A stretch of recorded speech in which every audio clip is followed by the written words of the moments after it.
अक्सर आप लोग देखते हैं होंगे, एक सवाल खड़ा होता रहता है, भगत सिंह क्या नास्तिक थे? और आप लोग भगत सिंह को अपनी स्क्रीन पर भी देख रहे होंगे। 23 मार्च 1985 को भारत के नवनियुक्त प्रधानमंत्री कांग्रेस के राजीव गांधी सरहदी कस्बे हुसैनीवाला पहुंचे। वहां उन्होंने भगत सिंह, राजगुरु और सुखदेव की स्मृति में एक राष्ट्रीय स्मारक की नींव रखी थी। और तत्कालीन सरकार ने देश भर के अखबारों में भगत सिंह के नाम पर इश्तेहार दिए और इन इश्तेहारों में भगत सिंह को एक सिख नौजवान के रूप में दिखाया गया, बाकायदा पगड़ी पहने हुए। भगत सिंह का यह स्वरूप थोड़ा चौंकाने वाला था और इससे पहले तक देश में भगत सिंह की जो छवि प्रचलित थी उसमें वे एक इंग्लिश हैट पहने दिखाए जाते थे, ना कि पगड़ी के।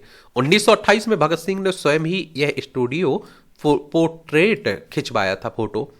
और आप देखेंगे कि यह सर्वविदित है कि भगत सिंह अपने आप को नास्तिक घोषित कर चुके थे, पर कांग्रेस सरकार मानो उन्हें पगड़ी पहनाकर उनका सिख स्वरूप उजागर करना चाह रही थी। देश के अन्य शहरों में भी इन्हीं दिनों सरकार के सौजन्य से भगत सिंह को लेकर अनेक कार्यक्रम हुए।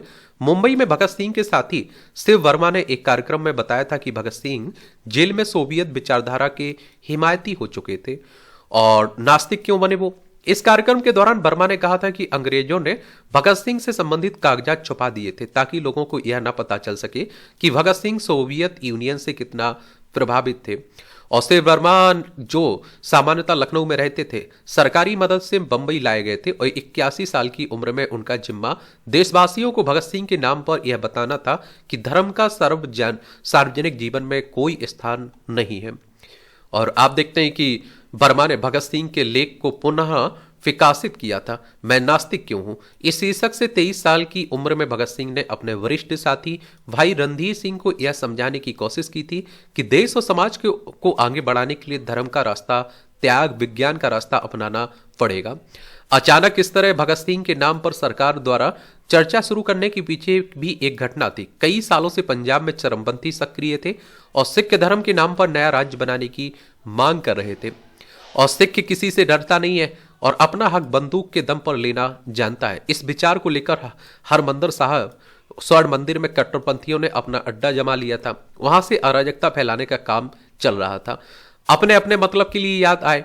अंत में सरकार को फौज की मदद से इस अड्डे को खत्म करना पड़ा और पूरे पंजाब में सरकार के खिलाफ काफी दोहराव फैला। नवंबर 1984 में आप देखते हैं कि प्रधानमंत्री, हमारे देश की पहली महिला प्रधानमंत्री इंदिरा गांधी की ही उनके ही दो सिख अंगरक्षकों ने हत्या कर दी। ऐसी परिस्थिति में सरकार को पंजाब के महान सपूत भगत सिंह की याद आई और इस घटना के करीब 54 साल पहले अंग्रेजों ने भगत सिंह को फांसी के तख्ते पर चढ़ा दिया था। उस वक्त देश में शायद महात्मा गांधी ही एक अकेले व्यक्ति रहे होंगे जिन्होंने बंदूक के जरिए क्रांति लाने के हिमायती भगत सिंह की प्रशंसा नहीं की, पर सारा देश भगत सिंह पर फिदा था। और आने वाले सालों में भगत सिंह की याद तब ताजा हुई जब 1965 में दीनदयाल शर्मा की पटकथा वाली फिल्म शहीद में मनोज कुमार ने भगत सिंह का रोल निभाया। फिल्म शहीद के तराने लोगों को राष्ट्रभक्ति की याद कराते रहते, पर सरकार को भी भगत सिंह तभी याद आए जब सरकार की अड़ी फड़ी। और अन्य राजनीतिक दलों का भी यही हाल रहा। 1997 में भारत आजादी के 50वें साल के अवसर पर भारतीय कम्युनिस्टों को याद आया कि कांग्रेस सरकार आमतौर पर आजादी में क्रांतिकारियों के योगदान को अनदेखा कर देती थी। तब उन्होंने भगत सिंह का नाम लिया, यही मेरा हीरो हो। 10 साल बाद दक्षिणपंथी भाजपा ने भगत सिंह को गले लगा लिया और सिख समुदाय के नाम पर खड़े अकाली दल ने भी भगत सिंह को अपना बताने में कोई कसर नहीं छोड़ी। क्रांतिकारियों के नाम पर रोटी पकाने का काम बदस्तूर चलता रहा है और अभी भी चलता रहता है। वो कहते हैं वो स्वतंत्रता सेनानी हमारा, वो स्वतंत्रता सेनानी हमारा। जब मौका पड़ने पर भगत सिंह को अपनाने की ये रवायत राजनीतिक दलों तक सीमित नहीं। यह मेरा हीरो कहते हुए पंजाब का एक गबरू अपनी गाड़ी पर लगी तस्वीर की तरफ इशारा करता। तस्वीर पगड़ी पहने एक नौजवान की है। भगत सिंह वह समझाता है कि लगता है कि चाहे भारत के राजनेता देश के क्रांतिवीरों को कितना भी भुलाए, लोग तो याद रखते हैं ना। पर आमतौर पर इसी गबरू की गाड़ी पर एक दूसरी भी तस्वीर लगी होती है और भगत सिंह के ही बगल में तस्वीर होती है 2 साला ओढ़े हुए एक दूसरे सरदार की जिसने हाथ में एक तीर या फिर एक कलाशनिको थामा हुआ था। और संत जरनैल सिंह नवयुवक समझाता है दोनों स्वतंत्रता और आत्मसम्मान के लिए लड़ रहे थे। यदि आपको इन दोनों के बारे में कुछ भी पता है तो एक चीज तो साफ हो जाती है कि इन नव युवक को ना तो इनके बारे में कुछ पता है, ना ही उनके बारे में, ना ही उसने इनके बारे में जानकारी लेनी की कोई कोशिश की है। बस जो भी फैशनेबल दिखा वही करने लगा। तब थोड़ा दिल बैठता है।